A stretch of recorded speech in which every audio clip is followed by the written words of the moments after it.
Olá! O comunismo vive da mentira e pela mentira, para o poder. É uma mentira a partir do próprio nome. Se alimenta da mentira e produz mentirosos em série. Ele só existe graças a todo um trabalho de mistificação, enganando as pessoas com relatos falsos, com recontagens da história, produzindo mitos a partir de indivíduos da pior espécie, genocidas, líderes absolutamente destrutivos que não têm, dos quais não surge e entre os quais nunca surgiu um único estadista. E um dos instrumentos que o comunismo usa para suas enganações é a desinformação. Existem dois tipos de desinformação. Suponhamos que haja uma reunião que está marcada para as 10 horas da manhã e alguém se engana e diz que esta reunião está marcada para as 10 horas da noite. Isto foi desinformar. Suponhamos que esta pessoa, na verdade, ao dizer que a reunião estava marcada para as 10 horas da noite, estava tentando desviar da reunião das 10 horas da manhã aqueles que ele não queria que fossem comparecimento em a reunião. Ele queria esvaziar a reunião. Vejam que são duas atitudes diferentes perante cujo produto é o mesmo. Foi uma troca de horários. Nós chamamos a tudo isso de desinformação. O inglês usa uma palavra para cada uma das duas das situações. Quando a informação é errada, mas não há a intenção de enganar ninguém, eles chamam isso de misinformation. E quando a informação é errada com o intuito de produzir um determinado resultado que aquele que está informando deseja, o nome disso é disinformation. Pois disinformation foi uma estratégia, uma técnica muito utilizada e que até hoje é utilizada pela KGB e pela sua sucessora FSB. Isso tudo está relatado num livro, entre os muitos relatos deste livro, Disinformation, cujo autor é este general romeno Ian Mihail Pacepa.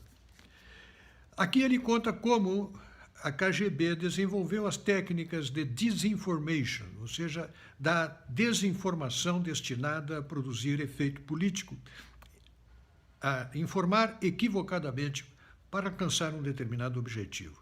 E uma das técnicas que é usada, muito utilizada, é não ser a própria KGB ou FSB o órgão que produz a desinformação. Mas ele vai fazer isso através de interpostas pessoas lá bem longe dela. Vai buscar, por exemplo, um teatrólogo alemão e vai colocar numa peça de um teatrólogo alemão aquilo que ele quer que seja divulgado. Depois, esta peça vai produzir uma reportagem de um jornal italiano, né, que vai ser lido nos Estados Unidos e vai produzir um artigo de um professor americano. E assim, andando na volta, na periferia, mas bem longe do centro de onde partiu o desejo de produzir aquele resultado político através de uma informação falsa, vai sendo alcançado o objetivo no plano mundial. Pois essa técnica acaba de ser usada aqui no Brasil, aliás, vem sendo usada na questão, na reação e no modo como o Partido dos Trabalhadores reage ao impeachment da presidente Dilma. Agora, esta semana passada, aconteceu no Rio de Janeiro um claro exemplo disso que eu estou dizendo. Reuniu-se no Rio de Janeiro, nos dias 19 e 20, um Tribunal Internacional pela Democracia no Brasil, que depois foi divulgado como sendo um Tribunal Internacional pela Democracia, mas o nome era Tribunal Internacional pela Democracia no Brasil. E para isso convidaram notórios comunistas, militantes de esquerda do mundo inteiro, ou de vários países do mundo. Então veio lá uma descendente iraniana que leciona nos Estados Unidos, claro, o notório e notável, sempre presente Esquivel, uma senadora comunista francesa da região do Vale do Marne, onde dirige um grupo comunista com esse nome mesmo, Grupo Comunista Republicano do Vale do Marne. Enfim, reuniram comunistas das mais diferentes procedências e criaram ali um tribunal cuja sentença final já estava decidida desde o convite. E isso obteve uma certa repercussão, né? E repercute no Brasil e repercute também lá fora, de onde essas pessoas vieram. E com isso vão buscando alcançar, né, o objetivo de enganar a opinião pública. Então, esse tribunal esteve reunido e decidiu que o impeachment da presidente Dilma não é um golpe de Estado. Esta foi a decisão, a inesperada decisão, e ao mesmo tempo proclamada como a sábia decisão desse egrégio tribunal, esse tribunal internacional pela democracia no Brasil. Claro que a democracia da Venezuela, a democracia de Cuba, da Coreia, do Vietnã, de tantos países comunistas por aí, de tantos países mais ou menos comunistas por aí, não interessam, né?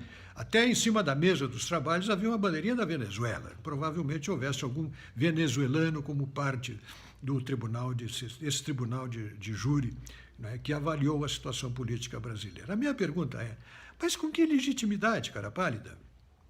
Que legitimidade tem esse grupo de pessoas para se constituir em corte internacional, para julgar aquilo que está sendo decidido pelo Congresso Nacional, pelas duas casas, pela Câmara dos Deputados, pelo Senado Federal, segundo orientação e rito determinado pelo Supremo Tribunal Federal Brasileiro, dentro daquilo que prescreve a Constituição? Ora, vão brincar no país de vocês. Parem de usar técnicas que são conhecidas para enganar a opinião pública brasileira e para enganar a opinião pública mundial. Olhem para o próprio rabo, vejam o que fizeram com este país. Mas, enfim, este pequeno resumo deste fato recente acontecido na semana passada, no Rio de Janeiro, serve para mostrar e reafirmar, né, as técnicas de enganação que são postas em marcha para que aprendamos a conhecê-las. Porque uma coisa seria os organizadores desse evento. Sabe quem organizou isso? Via Campesina, MST, CUT e movimentos sociais. É claro que se a Via Campesina, o MST, a CUT, os movimentos sociais, disserem aquilo que ouviram da presidente Dilma nos comícios que ela fez no Palácio do Planalto, isso é um circuito fechado em que um fala para o outro fala para um e dizem aquilo que todos sabem, que eles vão dizer. Não tem a menor influência, não tem a menor repercussão. Mas se pessoas de fora fazem, aqui o livro da Disinformation, né, e as técnicas usadas pela KGB e pela FSB. Pense nisso. Essa gente ainda quer mandar no Brasil.